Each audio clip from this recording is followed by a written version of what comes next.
오늘은 전 세계 사람들이 기뻐하는 성탄절입니다.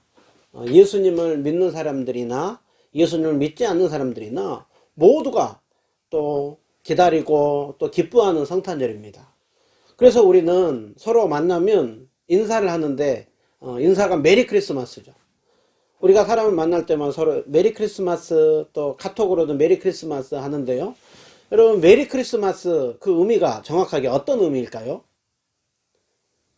메리 크리스마스는 메리 크리스마스는 기쁘고 즐겁게, 메리라고 하는 기쁘고 즐겁게, 그리고 크리스는 크라이스트 예수 그리스도를 얘기를 해요.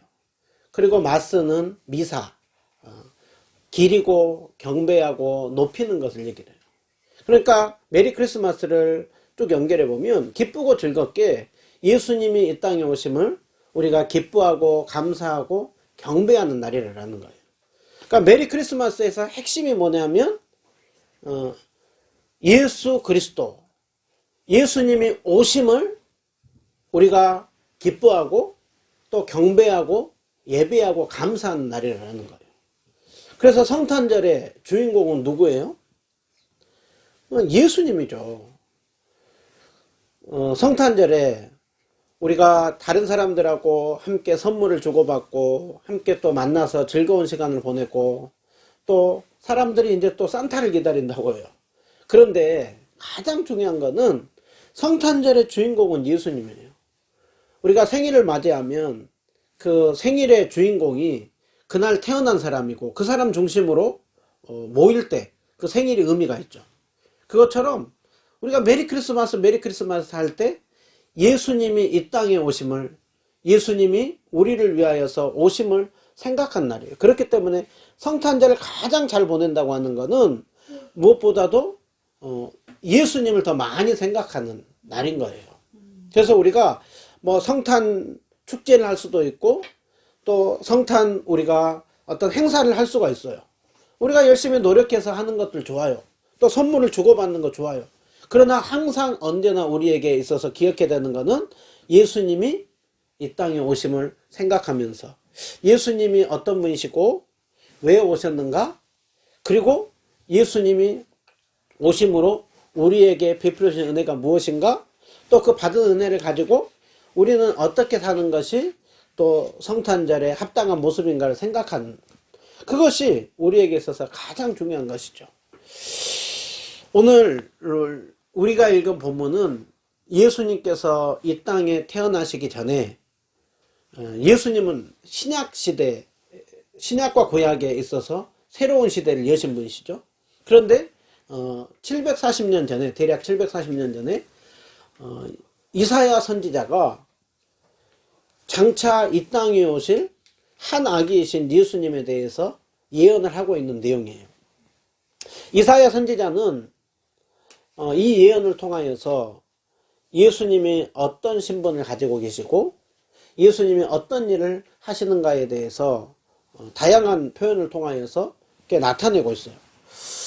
우리를 위하여서 이 땅에 오신 그 예수님, 또 이사야 선지자들을 통하여서 장차 우리 가운데 오실 그 예수님에 대해서 우리가 생각을 하면서 이제 이미 우리에게는 그 오신 예수님을 더 깊이 생각하고 감사하고 영광 올려드리는 우리 모두가 되기를 축원드립니다.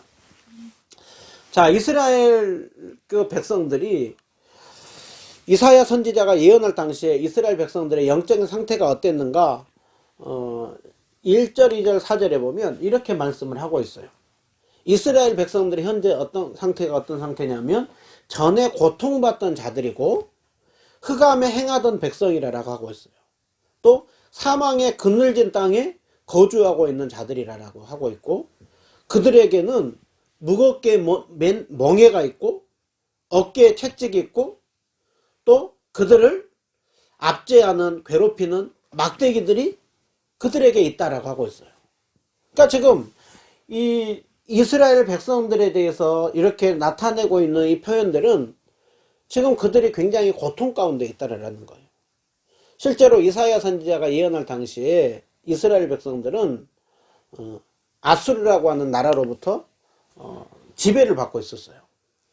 이스라엘 땅이 있으면 이들이 이 땅에 살고 있을 때 이 아수르라고 하는 나라가 굉장히 강한 나라가 되어서 이미 이들을 이곳에 쳐들어와서 지금 이스라엘 백성들을 굉장히 지배하고 통치하고 있어요. 그래서 이스라엘 백성들이 한때는 애굽에서 굉장히 고통을 당했다고 한다면 지금 아수르 때문에 굉장히 고통을 당하고 있어요. 그러면 이들이 왜 이 아수르로부터 정복을 당하고 고통을 당하고 있을까요? 그 이유가 뭐 때문이겠어요? 그것은 이스라엘 백성들의 결국은 죄 때문이에요. 하나님을 의지하지 않고 헛된 것을 의지하였을 때 이스라엘 백성들에게는 항상 이방 나라들이 지배하는 일이 있었어요. 하나님께서 이스라엘 백성들 가운데 보면 이스라엘 땅이 있으면 이스라엘 주변으로 곳곳에 이스라엘을 항상 대적하는 나라들이 있죠. 여기가 보면은 저쪽에 보면은 애굽이 시시탐탐 호시탐탐 이스라엘을 정복하려고 했고, 또 조금만 틈을 주면 방심하면 블레셋이 쳐들어왔어요. 또 에돔도 모압도 암몬도 아람도 온통 이스라엘 주변에는 다 대적들이에요. 근데 하나님께서 이스라엘 백성들에게 약속하시기를 너희들이 나만 믿고 의지하면 내가 이 주변 나라들을 다 잠잠하게 할 것이고 너희들을 지켜 보호할 것이다.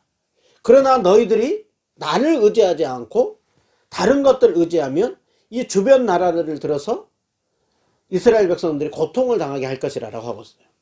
그러니까 지금 이스라엘 백성들이 아수르로부터 정복을 당하고 있다고 하는 것은 그들이 범죄하고 있는 것이죠. 그들이 하나님을 떠나서 그들이 죄 가운데 빠져 있는 것입니다. 실제로 이스라엘 백성들을 보면 여기가 보면 오늘 그들이 옛적에는 하나님께서 스불론 땅과 납달리 땅이 멸시를 당하게 했다라고 하고 있어요. 그러니까 이 스불론 땅과 납달리 땅이 어떤 땅이냐면 이스라엘에 보면은 여기 북쪽 맨 위쪽 여기가 대략 스불론 땅 납달리 땅이에요. 이스라엘에. 그런데 이방 나라들이 쳐들어올 때 아수르가 쳐들어올 때 어떻게 쳐들어왔냐면 이렇게 해서 쳐들어왔어요. 그러니까 이스라엘을 정복할 때 제일 먼저 정복한 땅이 어디냐면 스불론 땅과 납달리 땅이. 이 땅을 밟고 이스라엘을 가니까 여기에 피해가 제일 심한 거예요. 가장 고통을 당한 땅. 또 나중에 바벨론이 쳐들어올 때도 또 이 땅을 밟고 지나가요. 그런데 지금 하나님께서 스불론 땅과 납달리 땅이 굉장히 멸시를 당하게 했다. 그것은 이스라엘 백성들이 큰 범죄함 가운데 빠져 있는 것을 말씀하고 있어요. 실제로 이사야 선지자가 예언할 당시에 이스라엘 백성들의 그 영적인 상태에 대해서 말씀하죠. 하늘이여 들으라, 땅이여 귀를 기울이라. 여호와께서 내 자식을 양육하였거늘. 하나님께서 이스라엘 백성들을 자식으로 품고 은혜 베풀어주고 키워주었다라는 거예요.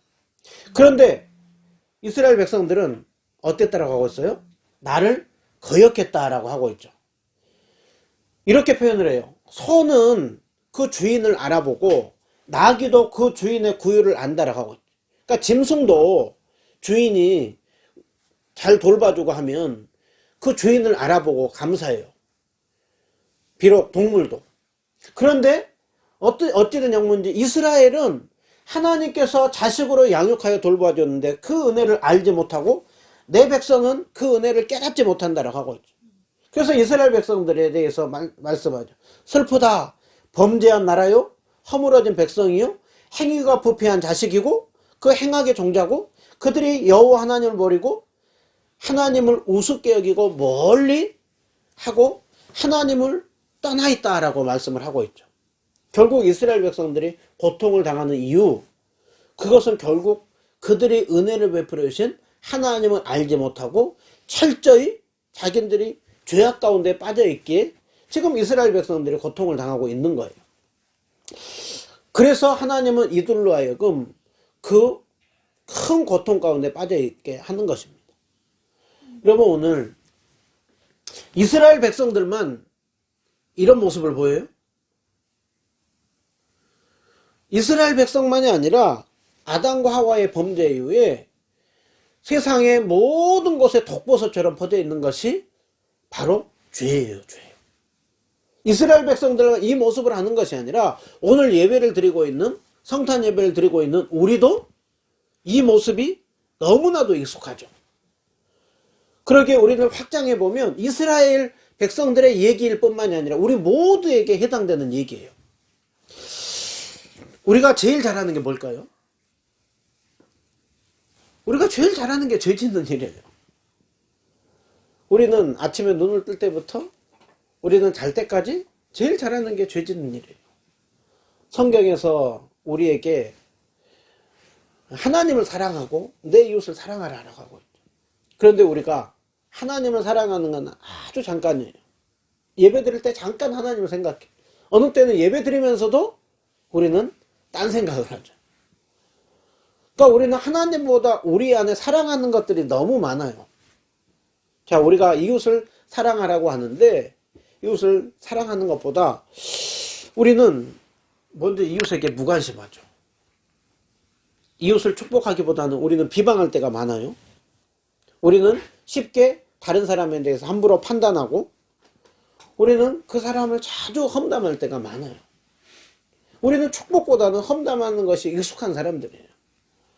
그러기에 오늘 성경은 우리에 대해서 우리 자신은 나름 괜찮은 사람이고 나는 내 나름대로 하나님 사랑하고 이웃을 사랑한다고 할지 모르지만 성경은 우리에 대하여서 어느 한 사람도 주님 앞에 합당한 자가 없다라고 해요. 그래서 성경은 이렇게 말씀합니다. 의인은 없나니 하나도 없다라고 하거든요. 우리가 어떤 자인지를 잘 깨닫는 자도 없고 하나님을 정말 진심으로 찾는 자도 없고 다 치우쳤다라고 하고 있어요. 하나님께서 위에서 보았을 때 어느 누구 한 명도 똑바로 바로 서 있는 자, 합격이라고 하는 자가 없고 다 치우쳐져 있다라고 하고 있어요. 우리가 삶을 사는 것을 보면 우리는 다 유익하기보다는 쓸모없고 선을 행하는 자가 없나니 하나도 없다라고 하거든요. 그리고 우리가 선을 아예 못한다는 것이 아니라 우리는 선을 행하는 것은 아주 조금이고 악을 행하는 일에 너무 익숙해져 있는 것이죠. 그렇기에 오늘 이스라엘 백성들만 범죄한 것이 아니라 예배드리고 있는 우리 모두에게도 해당이 되는 거예요. 그러니까 우리가 다른 사람을 판단하거나 멀리 갈 필요가 없어요. 이 시간 예배를 드리고 있는 우리 자신을 보면 예배드리는 것보다 다른 것 할 때가 더 좋을 때가 우리에게 많죠. 우리는 자꾸 하나님보다 다른 생각할 때가 너무 많아요. 이웃보다는 늘 내 중심이고 그렇게 하는 모습들이 많다라는 거예요. 결국 그 죄의 삭은 사망이요.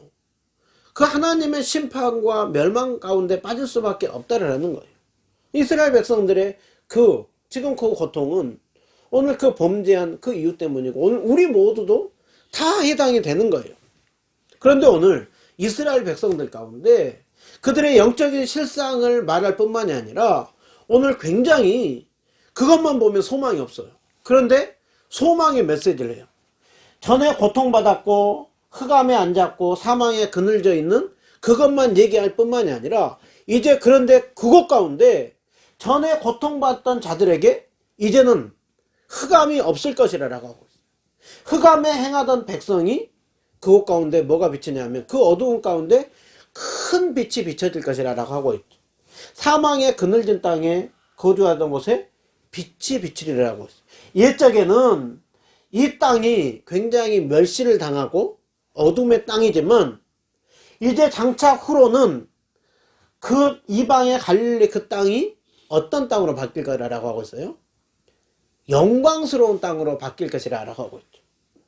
그러니까 그 땅을 보았을 때 갈릴리나 그 땅이 북쪽에 있는데 그 땅을 정복할 때 제일 먼저 아수르 바벨론이 정복할 때 제일 먼저 밟는 땅이라고 했죠. 그러니까 그 땅은 좋은 땅이 아니에요. 그 땅은 굉장히 아주 고통, 소망이 없는 어둠의 땅이에요. 그런데 오늘 그 땅이 오늘 영화로운 땅으로 바뀔 것이라 알아가고 있죠. 그 이유가 무엇 때문에 그럴까요?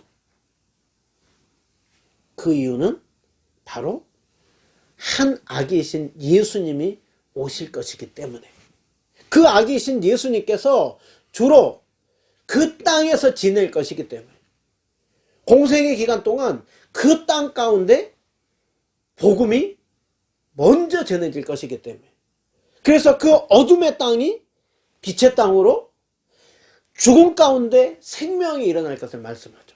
그러니까 오늘 동시에 이 상황들만 보면은 고통인데 지금 다시 한번 거기에 소망이 있을 것을 말씀해요.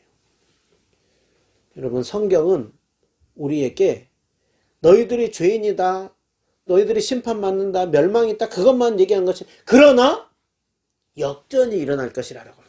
그래서 그것이 뭡니까? 은혜예요, 은혜. 오늘 하나님께서 이 고통 가운데 있는 자들을, 이게 놀라운 일이 일어나게 하는 것을 뭘로 표현하느냐면, 주님께서 그들을 미디안의 날과 같게 하겠다라고 말씀하고 있어요. 미디안의 날이라고 하는 것은 사사기에 보면 이스라엘 백성들이 범죄할 때 미디안 사람들이, 주변에 있는 미디안 사람들이 와가지고 7년 동안 이스라엘을 정복을 했어요. 그래서 이스라엘 백성들이 너무 고통 가운데 있었어요. 그때 하나님께서 누구를 일으키냐면 그 미디안과 전쟁을 하게 하기 위해서 가장 작은 자라고 하는 기드온을 일으키죠. 기드온이 일어나가지고 미디안과 싸우는데 하나님께서 그들을 줄여가지고 숫자를 몇 명으로 줄여요? 300명으로 줄이죠. 기드온의 300용사라고 하는데, 그거는 정확하게 말하면 300용사보다 그냥 300명이 모여 있는 거예요. 이스라엘 백성들 300명이 모여 있는 거예요. 그런데 그 미디안 사람들은 그때 전쟁할 때 몇 명이 모여 있었냐면 13만 5천 명. 그러니까 300명 대 13만 5천 명. 13만 5천 명하고 300명하고 싸움이 돼요, 안 돼요? 싸움이 안 되는 것이죠. 싸워가지고 이길 수가 없어요. 그런데 하나님께서 기드온으로 하여금 300명의 사람들이 13만 5천 명을 어떻게 이겼어요? 그들의 힘과 능력이 아니라 횃불이 있고 항아리로 덮어 씌웠죠. 그리고 나팔을 불면서 그냥 불빛을 그곳에 비추니까 13만 5천 명의 사람들이 하나님께서 우레와 같이 혼란을 일으키게 하니까 그들 스스로 서로 치고받고 싸우다가 죽은 거예요. 그러니까 기드온의 300용사가 어떤 용기가 있어서 힘이 있어가지고 이긴 것이 아니라 그들은 아무것도 없는데, 싸울 수가 없는데 하나님께서 친히 역사하셔서 300명의 사람으로 13만 5천 명을 이기게 한 것이죠. 근데 300명이 이긴 게 아니에요. 하나님이 전쟁에서 이기게 한 거예요. 오늘 이것을 마치 뭐로 비유하느냐 하면 이스라엘 백성들이 스스로 어떤 힘과 능력을 가져서 흑암이 없어지고 빛이 비춰지고 그들에게 영화롭게 되고 소망이 있는 것이 아니라, 여전히 이스라엘 백성들은 이사야 시대 때나 예수님이 오시기 시대 때나 그들은 여전히 죄인이라는 거예요.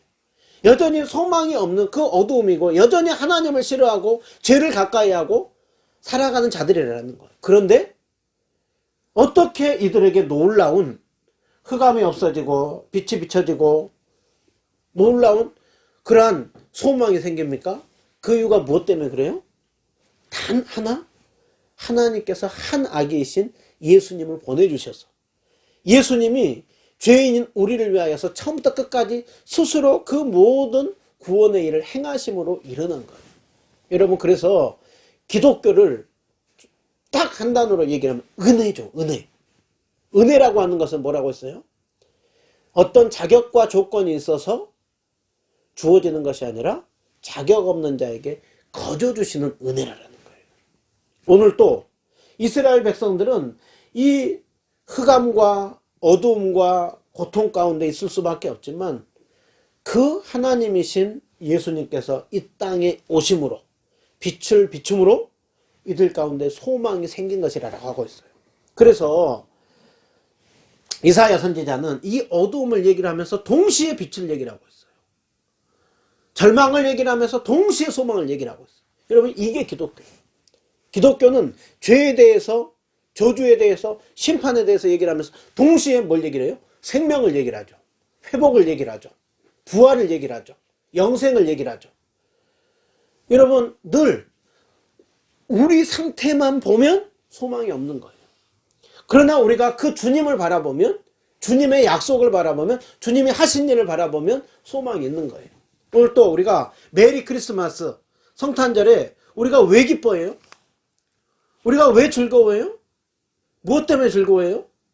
오늘 한 아기로 오신 예수님, 우리의 모든 죄를 해결해 주시고 구원해 주신 그 주님으로 인하여서 우리는 기뻐하는 것이죠.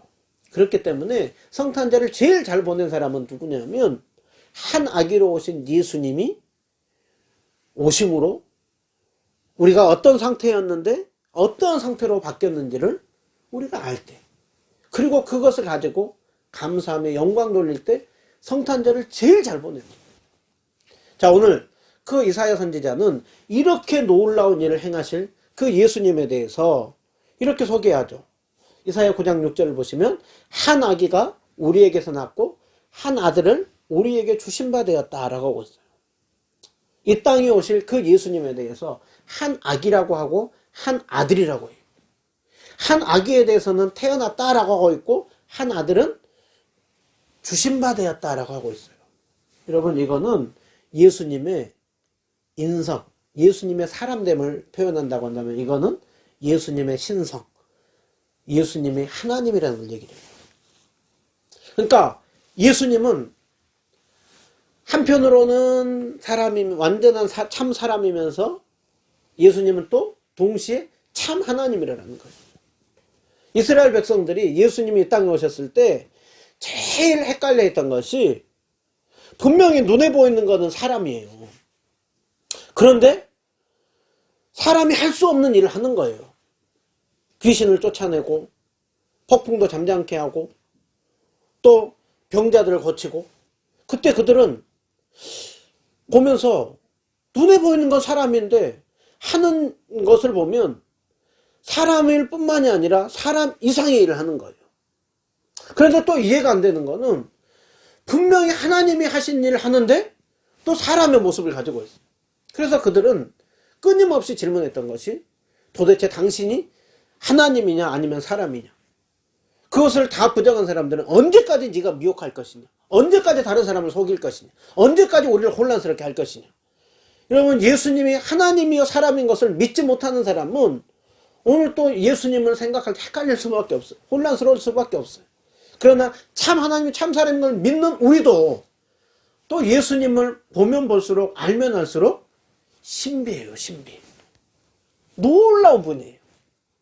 오늘 그러기에 오늘 우리는 그 예수님을 생각하면서 우리는 기뻐하고 감사할 수밖에 없는 것이죠. 자, 오늘 예수님은 성경에 보면 태초에 말씀이 계시니라. 태초에 말씀이신 예수님이 영원전부터 계셨다라고 하고 있죠. 그런데 그 예수님은 먼저는 하나님이라고 하죠. 예수님은 먼저 사람이기 전에 영원부터 영원까지 계신 하나님이에요. 그러나 그 예수님이, 하나님이신 예수님께서 말씀이 육신이 되어 우리 가운데 오셨어요. 하나님이 사람이 되어 이 땅 가운데 오셨어요. 왜 오셨어요? 요한복음 3장 16절을 말씀하죠. 우리로 하여금 멸망하지 않고 영생을 얻게 하기 위해서 오셨다라고 하고 있어요. 여러분, 우리는 성탄절에 예수님이 오심을 보면서 우리는 막 케이크를 꽂아요. 그리고 예수님 축하해요. 어느 때에는 축하 예배를 드려요. 한편으로는 예수님의 오심에 대해서 기뻐하는 거 맞아요. 그러나 정확하게 우리가 생각을 해보면 예수님이 이 땅에 오심은 예수님이 축하받으러 오셨어요? 우리와 똑같이 사람으로 태어나서 축하받으러 오셨어요? 아니요. 예수님은 이 땅에 고난받기 위해서 오셨어요. 죽기 위해서 오셨어요. 하나님이신 예수님께서 낮아져서 오셨어요. 그렇기 때문에 정확하게 표현을 하면 예수님의 오심에 대해서 우리는 축하하기보다는 감사해야 되는 거예요. 그래서 예배도 축하 예배보다는 감사 예배가 맞는 거예요. 성탄 축하, 우리로 하여금 정말 그 구원해 주신 그 기쁨에 대해서 쓸 수 있지만 정확하게 얘기를 하면 성탄 감사 예배가 맞는 거예요. 우리는 축하하기보다는 정말 우리 찬송가 있는 것처럼 저 높고 높은 별을 넘어 이 낮고 낮은 땅 위에 철저히 하나님이신 예수님께서 사람이 되어 오셨기에, 나 같은 죄인 살려주기 위해 오셨기에 우리는 축하하기보다는 감사해야만 하는 거예요. 예수님이 이 땅에 오셔서 어떻게 삶을 사셨는지를 우리는 잘 생각해 볼 필요가 있어요. 자, 예수님이 이 땅에 오셨을 때 예수님은 어디서 태어났어요? 지역으로 보면 유대 땅에서 예루살렘 그 성전에서 왕궁에서 태어난 것이 아니라 가장 유대 땅에서 아주 작다고 하는 베들레헴 땅. 그리고 예수님은 그 왕궁이 아니라 마구간에서 태어났죠. 그 말 구유 위에 예수님은 누이셨어요. 사람들의 관심 속에, 환영 속에 태어난 것이 아니라 사람들의 철저한 외면 속에 태어났죠. 사람들은 예수님의 태어나심에 대해서 무관심했고 몰랐어요. 그러나 하늘은 조용할 수가 없어서 그 천사를 통하여서 그 주님을 높였어요. 그리고 그 들에서 양을 치는 목자들을 이 소식을 전함으로 그 예수님의 오심을 알렸죠. 예수님이 이 땅에서 삶을 사심은 대접받고 환영하고 또 좋은 곳에서 삶을 사시지 않았어요. 예수님이 동네가 어렸을 때 어느 동네에 살았어요? 네. 남쪽이 주로 이스라엘의 수도고 중심지였다고 한다면 예수님은 북쪽 나사렛에서 살았죠. 가난한 동네에서. 그리고 예수님은 직업이 목수의 아들로 살았죠. 자, 예수님의 이 땅에서의 삶을 사도신경에서 딱 아주 짧게 요약하기를 고난을 받으사. 이 땅에서의 삶을 고난의 삶이셨다라고 하고 있어요. 고난을 받을 뿐만이 아니라 마지막은 십자가에 달려 죽으셨다라고 말씀을 하죠. 자, 예수님의 삶에 대해서 히브리서 4장 15절은 죄만 없지 모든 일에 우리와 똑같이 시험을 받으셨다라고 하고 있죠. 또 예수님은 시험을 받고 고난을 받으셨다라고 하고 있어요. 그러니까 예수님은 이 땅에 오셔서 정말 환대를 받고 막 사람들의 환영 속에서가 아니라 고난 가운데 삶을 사셨어요. 그렇기 때문에 우리는 그 모든 고난을 다 짊어지고 우리의 모든 죄를 짊어지고 우리의 그 고난을 없애주시고 그 생명을 주신 주님이시기에 진정한 성탄은 우리를 위하여서 모든 죄를 해결해 주시고 구원하여 주신 그 주님 앞에 감사하는 일이 우리에게는 있어야 하는 것이죠. 오늘 그 예수님은 또 한 아기요 한 아들로 오셔서 그 예수님의 어깨에는 정사를 메었다라고 하고 있어요. 이거는 예수님이 통치하고 다스리는 왕으로 왔다라고 하고 있어요. 그래서 미가 선지자는 유대 땅 베들레헴에서 너희를 다스릴 통치자가 날 것이라고 하고 있어요.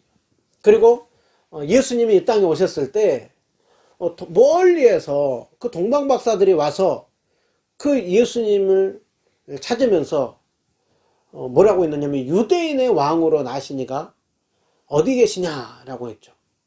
그리고 그 예수님 앞에 엎드려 귀한 예물을 드렸어요. 여러분, 예수님은 왕이에요. 진정한 왕이세요. 그러나 오늘 성경에서 우리에게 말씀하고 있는 그 왕은 세상 왕과는 차원이 다른 왕이죠. 오늘 차원이 다른 왕으로서 통치하고 다스리는 걸 말씀해요. 그래서 예수님이 그 통치하고 다스리는 것으로 인하여서 사람들은 예수님을 이런 분으로 부를 거라는 거예요. 오늘 예수님의 그 통치 방식이라는 거에 대해서 이제 그 예수님이 이루실 왕으로서 이루실 그 일에 대해서 어떻게 말씀하고 있느냐면 이제 예수님의 이름은 사람들이 어떤 분이라고 부를 거라고 하고 있어요? 그분을 기묘자고 모사라 할 것이라. 그래서 이거는 두 단어를 합치면 기묘한 모사라라고 하고 있어요. 기묘한 모사라라고 하는 것은 기묘자라고 하는 것은 놀라운 분이라는 거예요. 우리의 생각을 뛰어넘어서 우리의 이성을 초월해서 일하시는 놀라운 분이라는 얘기를 하고 있어요. 모사라고 하는 것은 놀라운 그 계획을 가지고 계십니다. 놀라운 일을 실행하실 분이라고 하고 있어요. 그래서 사람들이 예수님을 기묘자요 모사라라고 얘기할 것이라고 하고 있어요. 여러분 오늘 실제로 예수님이 이 땅에 오셔서 하신 일이 뭡니까? 우리의 생각과 우리의 계획을 뛰어넘어서 일하시는 놀라운 분이에요. 사람들은 구원자를 기다릴 때 어떤 구원자를 기다렸어요? 힘있고 능력 있는 구원자를 기다렸죠. 아주 로마의 그 힘과 권력을 꺾어버리고 대적하는 자들을 꺾어버리고 그리고서는 그 힘과 능력으로 모든 것을 제압할 그러한 구원자를 기다렸죠. 그러나 오늘 예수님은 왕이신 예수님께서 오셔서 하신 일이 뭡니까? 그 왕이신 예수님이 사람들이 생각한 것과 전혀 반대의 삶을 사신 거예요. 너무 겸손하신 거예요. 너무 사람들이 봤을 때는 저분이 왕인가 싶어요. 그리고 그분이 제자들도 심지어 때가 되면 저분이 힘과 능력으로 제압할 것이라고 했지만 예수님은 오늘 가장 놀라운 일을 뭘로 하셨습니까? 십자가 지신 일이죠. 십자가 지시고 죽으셨어요. 사람들은 예수를 잡아서 죽이면 끝날 것이라고 생각했어요. 마귀는 십자가에 매달아 죽이면 승리할 것이라고 했어요. 그런데 십자가상에서 어떤 일이 벌어집니까? 부활이 일어나는 것이죠. 우리의 모든 죄가 해결되어 버리고 생명으로 우리가 살아나는 그 영생이 일어나는 것이죠. 그래서 예수님은 십자가로 승리했더라. 어느 누구도 생각하지 못한 일이에요. 제자들은 예수님이 매달려 죽을 때 이제 끝났다. 엠마오로 가는 제자들은 실패했다. 이제는 끝났다. 그러나 오늘 예수님은 놀라운 신비한 일로 그 일들을 계획하시고 이루어 가신 분이시죠. 여러분, 하나님은 오늘 놀라운 구원의 계획, 사람들이 상상하고 생각하지도 못하는 일을 계획하고 계셨고 그 아들을 보내주셨고 그 예수님은 그 놀라운 아버지의 뜻을 이루신 신비하신 분이에요. 여러분 오늘 그 주님이 이 땅에 오셨습니다. 그 주님이 사람들이 상상하지도 생각하지도 놀라운 방법으로 우리를 구원하셨습니다. 그리고 그로 인하여서 우리는 이곳에 있는 거예요. 여러분 오늘 이 신비하고 놀라우신 우리의 생각을 뛰어넘어서 일하시는 주님이 오늘 우리를 구원했다고 한다면 오늘 우리는 또 이것을 우리에게 적용해야 됩니다. 오늘 주님은 오늘 또 놀랍고 신비한 방법으로 우리의 생각을 뛰어넘어서 주님은 오늘 또 일하고 계세요. 도대체 주님은 지금 일하고 계시는가? 그렇게 의심이 들 때가 있어요. 그러나 주님은 오늘 또 놀라운 방법으로 일하고 있습니다. 그래서 우리 눈에 보이지 않고 우리 귀에 들리지 않고 내가 이해되지 않아도 이해되지 않는 방법을 일하고 오늘 또 역사에 가시는 그 주님을 믿어야 돼요. 그래서 우리는 그 주님을 바라보면서 그저 주님이 우리에게 주신 상황 속에서 오늘 또 내가 다 이해하지 못해서 그렇지 주님은 또 일하고 계실 것이다. 이끌어가고 계신다. 그 믿음을 가지고 우리는 살아가는 거예요. 오늘 또 그 주님은 어떤 분이라고 하고 있어요? 전능하신 하나님이라고 하고 있죠. 성부 하나님만 전능하신 분이 아니라 예수님도 전능하신 하나님이라. 정말 힘있고 능력 있는 주님이라는 거예요.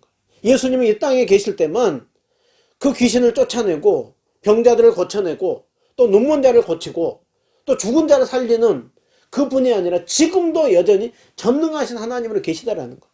우리 주님이 지금도 일하시고 역사하시면 얼마든지 한순간에 놀라운 일이 벌어지는 거예요. 그렇기 때문에 우리는 내일 일은 난 모르는 거예요. 어떤 일이 잘 될 때 어느 때 한순간에 그 일이 어려움이 찾아올지 몰라요. 반대로 지금 어렵다고 해야죠. 어느 순간 주님이 역사하시면 어느 순간 또 상황이 역전될지 몰라요. 그렇기 때문에 사람은 너무 잘 나간다고 해가지고 교만할 필요도 없고 너무 어렵다고 해가지고 절망할 필요도 없어요. 오늘 또 그 전능하신 그 예수님, 주님을 신뢰하면서 우리는 겸손하게 소망 가운데 걸어가는 거예요. 그 예수님을 한 아기와 한 아들이라고 하는 여기서는 영존하시는 아버지라고 하고 있죠. 영존하시는 아버지라는 것은 영원히 계시는 분이라고 하는 것을 얘기를 해요. 알파와 오메가요, 처음과 나중이죠. 예수님은 영원히 계시면서 아버지라고 하고 있는 건 아버지와 같은 그 마음으로 자식이 아버지를 불쌍히 여기듯이 우리를 불쌍히 여기면서 인도하시는 분이라는 거예요. 그러면 예수님의 이름 중에 하나가 뭐냐면 마태복음 1장 23절에 보시면 임마누엘이죠. 임마누엘. 임마누엘의 뜻이 뭡니까? 하나님이 우리와 함께 하심이죠. 예수님이 이 땅에 오심으로 우리를 결코 떠나지 않아요. 그래서 예수님이 마지막 승천하시기 이전에 내가 세상 끝날까지 너희와 함께 하리라고 했죠. 여러분 오늘 임마누엘의 주님을 기억해야 됩니다. 영존하시는 아버지, 아버지와 같은 마음으로 영원히 우리와 함께 하시는 주님. 그 주님은 무엇보다도 평강의 왕이라고 해요. 예수님이 이 땅에 오셔서 우리에게 하신 일이 뭡니까? 평화를 주셨어요. 죄로 인하여서 하나님과 우리 사이에 막힌 담을 허셨죠.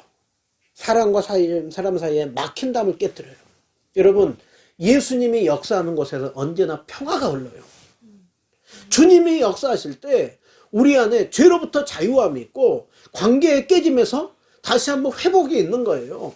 그렇기 때문에 우리는 늘 삶 가운데 예수님이 우리의 관계 속에 우리의 모임 속에 늘 예수님이 주장하고 다스리도록 늘 예수님을 우리가 인정해드리고 높여드리는 일을 해야 돼요. 이사야 선지자는 장차 이 땅 가운데 한 아기요 한 아들로 오신 예수님께서 이 일을 이루실 것이라 라고 했죠. 실제로 예수님이 이 땅에 오심으로 이 모든 일을 친히 이루신 분이시죠. 그 주님의 통치는 그 통치와 그 평강은 더함이 없다, 영원히 끝이 없다라고 하고 있어요. 주님께서 하나님께서 그 다윗에게 주었던 그 약속을 말씀했는데 예수님이 그 다윗의 언약을 통치하시고 성취하신 분으로 오셔서 굳게 세우시고 그 예수님의 나라는 예수님께서 이루시는 그 나라는 영원히 어떤 것이 실현될 것이라고 하고 있어요? 정의와 공의, 공평과 정의가 흐를 것이라고 하고 있죠. 여러분 이 땅은 어때요? 공평과 정의가 아니라 이 땅은 불평들과 그 다음에 온갖 죄악과 불의가 지금 판치는 세상인 것이죠. 세상은 언제나 평화를 얘기했지만 항상 불공평과 항상 고통과 아픔이 있었어요. 그러나 우리 주님께서 오심으로 시작된 그 구원의 역사는 언제나 그 공평과 정의가 흐를 것이라고 하고 있어요. 오늘 지금 우리는 그것을 잠시 맛보고 있고 예수님이 재림하실 그때 이것이 완전히 모든 죄악이 없어지고 실현되는 일이 와요. 오늘 그 일이 반드시 이루어질 수밖에 없는 이유는 만군의 여호와 하나님께서 열심으로 일하시기 때문이라고 했죠. 그리고 그 여호와 하나님의 열심히 보내주실 그 예수님께서 오늘 또 우리를 구원하시고 다스리시고 평강 가운데 통치하고 계시기에 우리는 그 은혜를 맛보고 있고 영원히 누릴 것을 소망하는 것이죠. 여러분 예수님이 이 약속대로 오셨습니다. 그리고 그 구원의 주님으로 계십니다. 우리는 그 주님을 기뻐하고 감사해야 돼요. 그리고 이제 우리는 이 땅에 오신 주님만 감사한 것이 아니라 한 가지 마지막 성경에 딱 아직까지 성취되지 않는 약속이 딱 한 가지 있죠. 뭡니까? 다시 오시겠다고 하는 그 약속이죠. 재림 약속이 하나 남아있어요. 우리는 그 약속을 열심으로 이루실 그 하나님을 바라보며 예수님을 바라보며 오늘도 우리는 걸어가는 거예요. 지금 이 땅이 비록 예수님을 믿고 주님이 통치하는데 왜 이 세상이 이런가? 여러분 이 세상에서는 아직 주님께서 그 약속이 이루어지지 않았어요. 그러나 때가 되면 이루어집니다. 우리는 그 때를 바라보면서 믿음으로 걸어가는 것입니다. 날마다 그 다시 오실 주님 앞에서 더욱더 감사하며 신실함으로 주님 바라보면서 소망 중에 걸어가는 우리 모두가 되기를 주님의 이름으로 축원드립니다.